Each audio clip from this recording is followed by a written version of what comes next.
So I just want people to get past this idea that there is black magic involved, or that there is something evil, or there's something dark about it.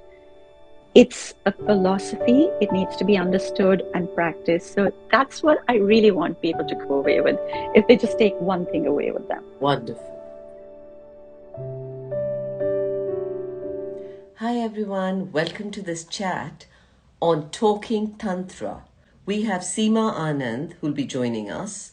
She is a mythologist and storyteller.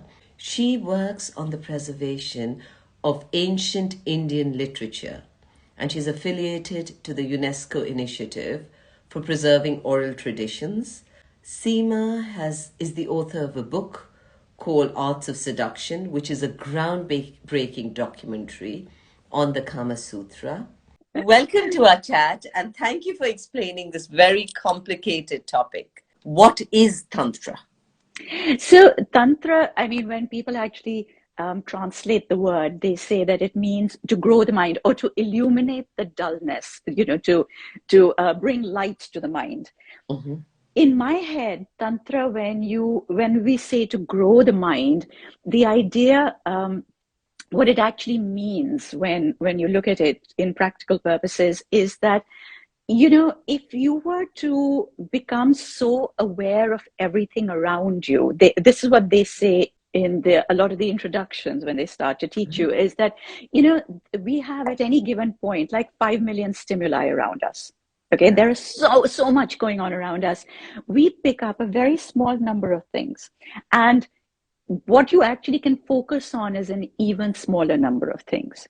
Mm-hmm. So the idea is to be able to unclutter the mind, to make it so active, to make it so sharp and crisp that you can start to pick up all of these stimuli around you. That's what's called growing the mind, to a point where they say that you would almost be able to see the atoms with the naked eye.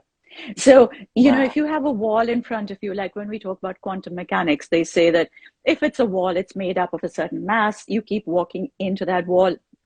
Eventually, after 1 million times of doing it, maybe you'll figure out how to displace the atoms and the molecules so that you can actually walk through it. Mm-hmm. This is about understanding where those molecules are placed and to be able to walk through it. That's why people take it amiss and think that we're talking about magic and black magic and things. But it's just about becoming that aware that your mind is that sharp. How and why did Tantra come into being? So I personally think that it's probably one of the oldest philosophies. I think that it was there before we can actually pinpoint when it came into being. And it literally is, like I said, a philosophy much like others. Now, of course, we believe, the Hindus believe that Lord Shiva actually teaches it himself, that this was teachings and wisdom that he gave. So the tantras are dialogues. Okay. The tantras are dialogues. There are many, many tantras. The tantras are dialogues between Shiva and Parvati.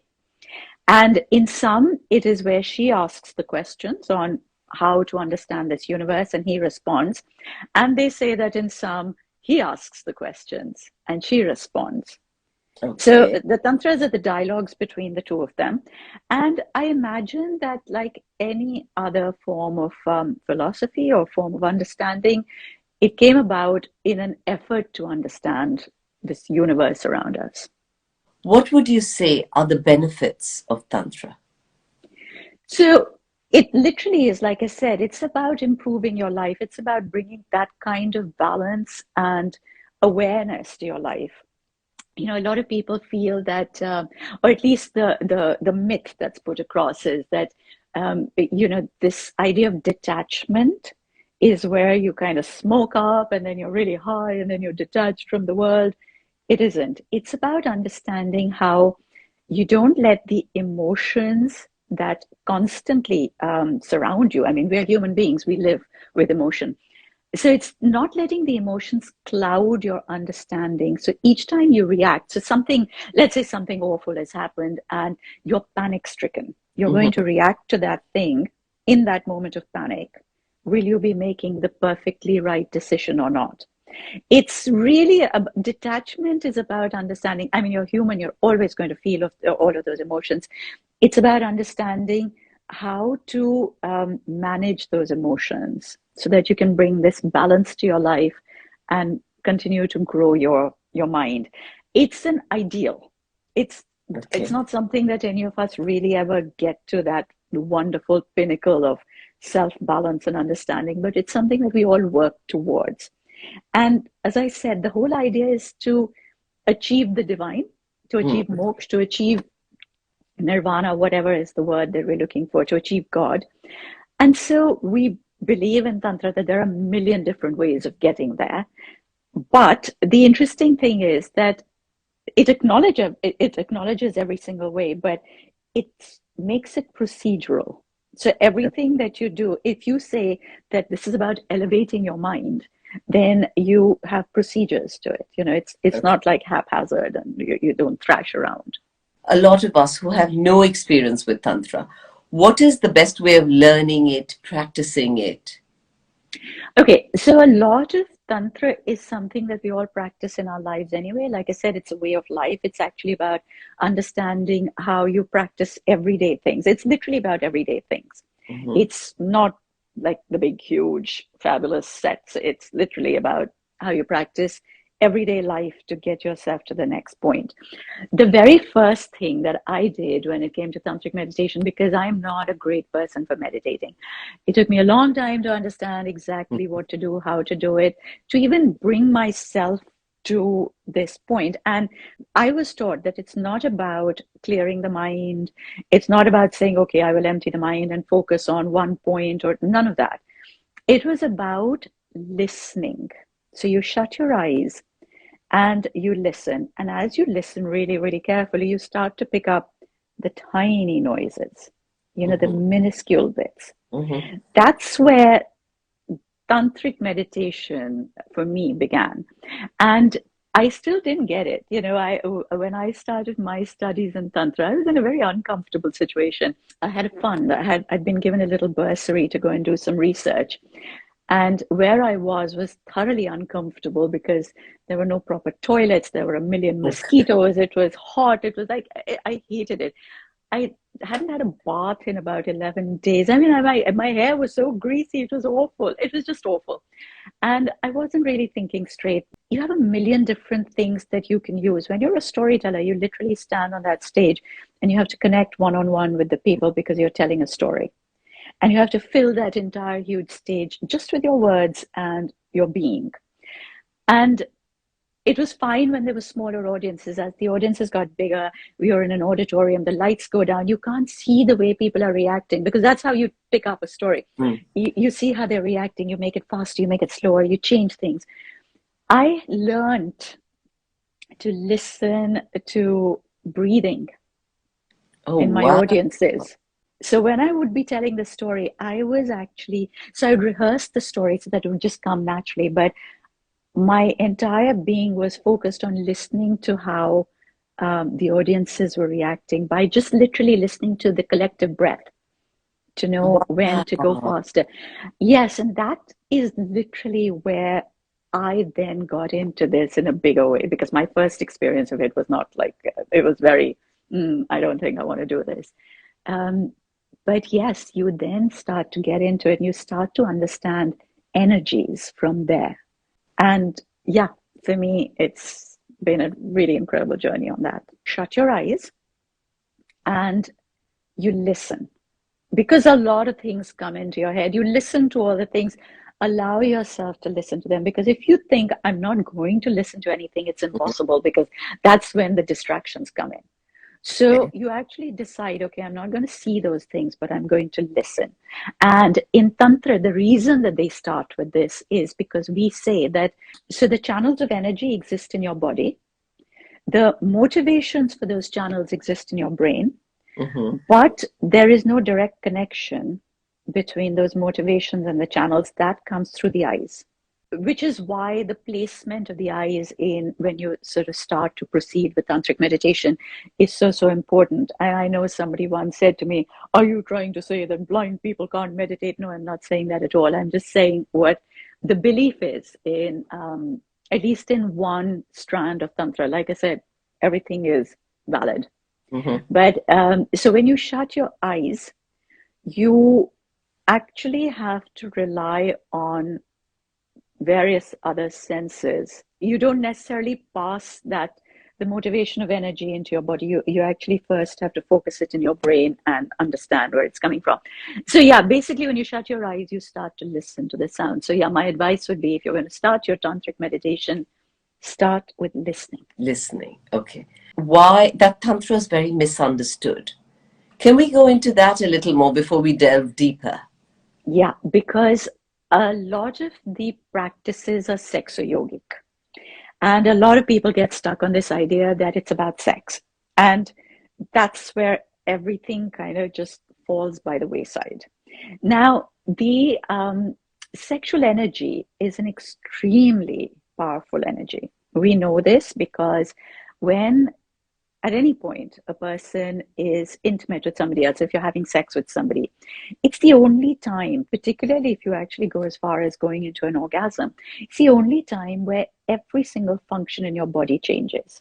You know, everything goes into function, every bit of your metabolism comes into being. And so we believe that this is when your energy levels are at their highest, and this is what should be harnessed. So, with that little tiny bit of information, most people are like, oh, this is about sex. This is what we're going to do. And unfortunately, that's where most people get stuck. Now, what I have discovered in trying to explain to people is not really discovered, but, you know, like I said, in trying to explain this to people, it's very hard to actually get past this one point. You know, it's very hard to get them past this because we always say that pleasure, you know, when desire arises inside you, it's like the sap of a tree. You know, it's like a giant force inside the tree. When spring comes and desire rises in the tree, the sap kind of shoots up inside you. That's what pleasure is like. It kind of comes into being and it starts to shoot up inside you. It's an amazing Shakti. Okay, it's just the Shakti of the thing. And Shakti, energy doesn't divide itself and say, okay, this bit is what's going to be used for thinking about something. This bit will be used for cooking something. This bit will be used for going running. It's energy. It goes through. Now, what happens with most people is that the second chakra that we have, which is around where the bowels are, it's where the sexual organs are. A lot of people's energy gets stuck over there. And I guess maybe this is their way also of, for some people, I know that this is what they say. They use these sexo-yogic positions to actually release the energy from there and move it upwards. So you come together in the sexo-yogic position. You do this in a way that stills the two bodies. Okay. So tantric sex is not wild sex. It's not crazy sex. It's not where you're thrashing around doing stuff. The idea is to bring yourself into complete balance. If you've noticed with anything, if something is in balance, it's going to be still. So I was saying that the two people, when they come together, their positions are absolutely identical. Okay, so they will mirror each other. And the idea is to bring about complete balance. And the cycle of this connection, the circuit, is completed by looking into each other's eyes. So you do this position. So if one person has their arm raised, the other person will have the mirror arm raised, etc. So you bring about total balance, total stillness, and you connect finally through the eyes. And so anyway, like I was saying, you know, there's a lot of misunderstanding because people think that it's all about sex. You know, it comes right back to saying that it's all about sex. And at the unceasing cycle of life and death that we live with, which has to be understood and it has to be practiced. So yeah, I guess that's where a lot of the misunderstanding comes from. So should we talk about tantric sex? Can you explain exactly what that is? Yeah, so there's no such thing as tantric sex. I think, you know, we keep saying this, and I know that Sting has made it very famous, and people out there are going to, there are people running courses across the world talking about how to have tantric orgasms and Mm-hmm. tantric sex. And I'm sorry, but that is just not correct. It truly isn't. You know, in tantric sex, like I said, it's actually really, really, when you have sexo-yogic positions in Tantra, they're the very Right. slow ones. It's actually about maintaining that position, holding it, letting all of those energies rise up. There are also ways of using different sexual positions for Mm-hmm. healing or for moving energies around the body. The people who use that term use it as a sort of sensationalist thing. I wish people would stop doing that, because there's so much more to it than merely this idea of thrashing around, on your partner. It really bothers me. I wish people would do it, but Right. like I said, um, there are actually tantra festivals across the world that promote this idea. Wow. So to go back to it, like I said, to me, when you have the sexual positions or the sexual practices which are part of that, one is it's about breaking certain bounds. You know, this idea that only this can be considered the path to God. So Okay. that was one of the things that was being broken down, that no, this is not the only part. Just because you scrub something clean, etc., everything has been created by God. Everything has to be understood. So there is a certain level of determinedly going out there and saying this is not impure. The other thing that in Tantra we tend to do is there's a lot of cremation ground practices. There's a lot of things around, around dead bodies and so on. And again, it's about understanding that cycle of life and death, that, it begins from there. If one thing even stops, everything in creation stops. Mm-hmm. If life and death do not happen simultaneously. I know that a lot of people also say that the idea of doing the cremation ground practices or meditation in the cremation ground is to get past your own fear. Mm-hmm. It's not necessarily just the temporal fear, the outside fear of, oh my God, I'm in this place. But also, I think that's one of the greatest fear that most people have is of death. So to understand that it's very much a part of it. I also know that in some of the tantric practices, they'll always say that if a particular sadhak, Mm-hmm. if a practitioner is practicing certain sexo-yogic positions, that he should use the other partner should be somebody from a lower caste. Now, this is told to us in a lot of the texts. So Right. it should be either a washerwoman, or, somebody who's from a different caste. And again, the idea behind this was that, like, the Brahmins are supposed to be really pure, or the Mm-hmm. Brahminical practices are all around purity. Right. So if there is anything inauspicious in the cleansing that has to be done, Mm-hmm. the very pure Brahminical practice or the practitioner cannot absorb that. So it has to be somebody who has the strength to absorb that. So they become auspicious because they can take away the inauspicious. Like I said, there are just so many permutations and combinations to this one answer. There's no real one way of giving you an answer to this. I wish there was, but it was about breaking down so many of these stereotypes in our brain, because these stereotypes are what cloud our brain. Mm-hmm. So it's about breaking them down. We even have one particular tantric goddess, Matangi, I think it is, who is worshipped with leftovers Mm-hmm. and with menstrual blood. Right. So, it is about literally breaking down those things that we set up as barriers because we believe that that is the right way of doing something. Mm-hmm. And it just adds to our own delusions. What can you explain to us? What is Tantric Buddhism? Again, there is several theories that Tantra was being practiced by the Buddhists a long time before it enters the Hindu canons. Mm-hmm. I don't know if it was practiced as a thing that went side by side, or just that the Buddhists, when they leave India, they take a lot of these practices. A lot of their Buddhist Tantra practices are so much more powerful. They kind of go two steps further Right. because their ultimate goals come into life in a different way. So they basically have a lot of practices that, to my mind, I mean, I think that we probably have them in Hindu Tantra as well. I think that they're done slightly differently, but as I said, this is very procedural. Okay. And I think that they have just taken those procedures and those steps a little bit further. So whether you have the sky burial, as you know, in Buddhist Tantra, they have this idea of the sky burial, where you will take the dead body up to a mountain peak, and Mm-hmm. you invite the vultures to eat the body. So it's actually done in such a way. Like I said, it's about breaking down delusions, breaking down stereotypes, breaking down the fear, and totally, literally letting go of Mm-hmm. things that you hold Mm-hmm. on to.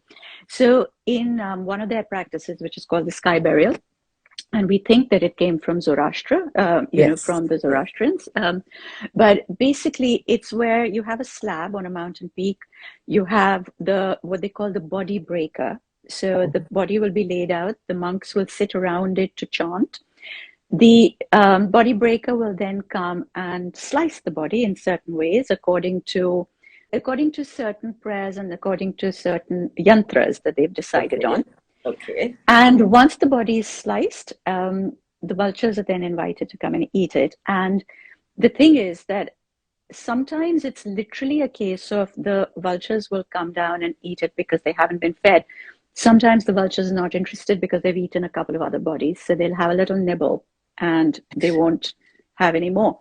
And the monks who are sitting around, the people, not just the monks, but the people who also taken the body there, Mm. you cannot leave till that has been consumed. And Okay. so there are some pretty unnerving practices that they will go through to actually encourage the vultures to eat it. And we won't go into that, but it is quite unnerving. And right at the end of it, the body breaker will come back and he crushes the bones that are Mm-hmm. left over, Mm-hmm. and they mix it with a big ball of yak butter so Mm-hmm. that it's sort of made into a ball. And then that is finally flung between the vultures, and that's finished. We have this thing about our own funeral practices Mm-hmm. after death. You want to make it as beautiful as possible because you believe that you're doing this, that, and the other. Look at all those pharaohs who were buried with all these amazing things so Mm. that they could take it.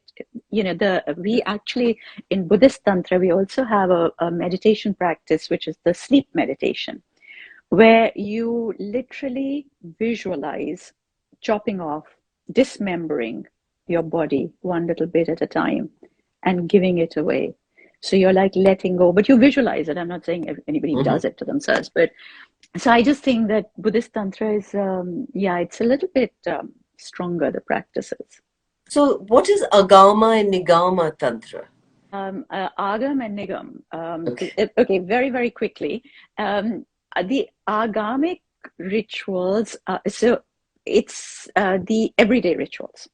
So Okay. Gam, which is from Agam and Nigam, both, it's like the practice of knowledge. So basically, they say that the agamic rituals are passed down.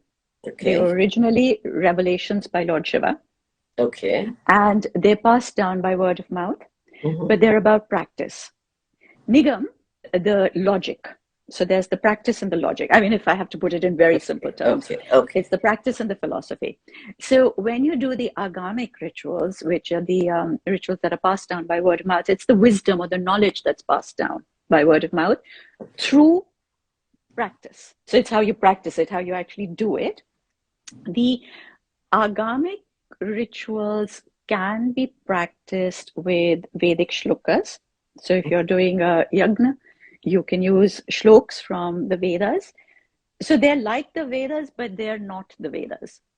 Whereas the Nigam, that is actually considered more the Vedic philosophies, the Vedic shlokas sort of overlap each other. When Lord Shiva says and Goddess Parvati asks the questions, they say that that's the agamic, that's the agamas. And the nigam is when Shiva asks the questions and Parvati answers. Answers them. That's Oh, the Nigam. I don't know. This is, like I said, this is one explanation that's given. I was always taught that it's the doing and the logic, the thinking and the doing. any advice for people about Tantra? Yes, in terms of advice on Tantra, a lot of people seem to think that Tantra is about black magic. Yes. And first, the moment you mention Tantra, people are like, oh, but is that okay? And oh, isn't that an evil thing? Or oh, isn't that bad? It's not a bad thing. It's not evil. It's not black magic. It's just been hugely misunderstood because the practices are so unusual. You know, if somebody's sitting in a cremation ground and doing these practices, people are automatically thinking, there's something bad going on over here. I think, for instance, there is Baglamukhi, who is a very famous tantric goddess. She's one of the Mahavidyas, and she's worshipped as a Mahavidya with tantric practices. And they say that Baglamukhi is Brahma Astra Rupini. Baglamukhi is the goddess who gives you the power of such superior speech that with it, you can paralyze your enemies. The Mahavidyas are 10 goddesses. The word Mahavidya means supreme knowledge, and the Mahavidyas are the goddesses of supreme knowledge. And a lot of these goddesses are also part of the Hindu pantheon, but for some reason, they come together as a group called the Mahavidyas in about 1000 AD, and they're worshipped in their incarnation as the Mahavidya. They're only worshipped with tantric practices. So they're a fascinating group of goddesses, really fascinating. And Baglamukhi, who is one of them, is the goddess of superior speech, and they say that she can give you such powerful speech that with it you can paralyze your enemies. And the thing here is that people have forgotten that you have to get yourself to that superior speech. They only remember the bit that she can give you the power to paralyze your enemies. So they have got stuck on that. And people, the moment you mention Baglamukhi, I mean, there are Baglamukhi temples, and before elections and so on, you find all the politicians are at the Baglamukhi temples because it's like, give me the power of speech to paralyze my enemies. But, it's something that you work towards. She's the goddess that you pray to go further. And she is known as Brahma Astra Rupini, which means she who is like the weapon of Brahma, because Brahma, they say, created the world, and it's only his weapon that can destroy the entire world. But Baglamukhi, with her power of speech, is actually capable. I mean, if you have such powerful speech, you can create or destroy universes. So she's known as Brahma Astra Rupini. Okay. So I just want people to get past this idea that there is black magic involved, or that there is something evil, or there's something dark about it. It's a philosophy. It needs to be understood and practiced. So that's what I really want people to go away with, if they just take one thing away with them. Wonderful. How to do a meditation, because you were saying you just tell us how to do a tantric meditation. Yes. So what again, this is one of my favorite meditations. And, for me, learning Tantra has been a battle with myself. So it hasn't been about anybody else. It's been about me and understanding it one step at a time. So some things have taken me a long time to get to, and some haven't. As I started off by saying that in Tantra, they believe that everything has been created by the divine, which means everything has to be understood. Every path that you take to God is valid, but it could be hugely different from what I think, or from what you think. So it's about understanding that somebody else's idea is equally valid. And I'm quite happy to accept it in theory that yes, everybody should have their idea. They should have the freedom to think the way that they do, but I find it really hard to come to grips with. Like, it's not easy for me to think. I mean, if it's a couple of little notches away from the way I think, that's fine. But if it's like totally opposite to mine, I find it very hard to accept. So again, we were taught this meditation where you draw a circle. So one big round circle. You then bisect it, and then you bisect it again. So you make 4 bits to it, and you keep going till you have 16 divisions in that circle. Right. You write down your thought, your idea right at the top, and then you take the exact opposite thought and you put it at the bottom. So if that was a clock, then that would be at number 6. Okay. Okay, that's the exact opposite. And then what you do is literally at every one of those divisions, you start going from your thinking. So if you think like this, if you were to shift it by 1 degree, what would it become? If you were to shift it by a little degree more, what would it become? And the idea here is that once you've written it all down, you realize that every part of that thought is connected. It's not actually opposite to what you're thinking. It's part of the same thought. You're just looking at it from a different point of view or from a different side. And depending on how you're feeling that day, depending on your perspective, you could very easily be at that other side at any given point. That in itself is the meditation, because you have to sit down. It's one of those things. It's like when you do yoga, you have to be present. You can't do it while listening to a podcast or watching Netflix. You've got to be physically present. To be able to think of other people's viewpoints, you have to be physically present. You have to give it your all. And you have to think. It's hard to think what 1 degree away would be. It's hard sometimes even to write it down. If it's really powerful to you, if it's very important to you, it's really, really difficult. So for me, it's one of the greatest. And then to look at it at the end of it and, sort of go into every single one of those divisions and see what you wrote. That in itself, it takes a long time to do. It's not easy. And it also does a lot to your emotions, but it's one of the most effective meditations. So just give us an idea. What do you put on top? Anything. So whatever it is. So let's say if I was having trouble with, okay, let's take exactly this, that I believe that Tantra is a philosophy and somebody else says it's all about tantric sex. So I would put down my thought that it's a philosophy and there are some tantric sex or yogic practices in Tantra, but it is not about tantric sex.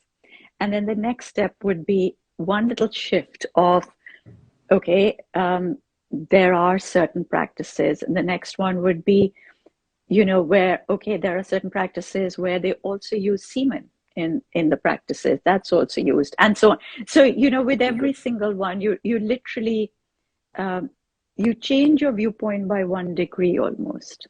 You allow the other person's thinking or viewpoint to come in by just a teensy bit at a time. Wow. Maybe we need to make the politicians in the world do this. Seema, that was such an incredible chat. Thank you for being here with us. Thank you for listening to this chat. If you enjoyed it, please subscribe to this page. Please subscribe to our podcast on Apple and Spotify, Wellness Curated. And follow us on Instagram, Wellness Curated, the number 1. Thank you.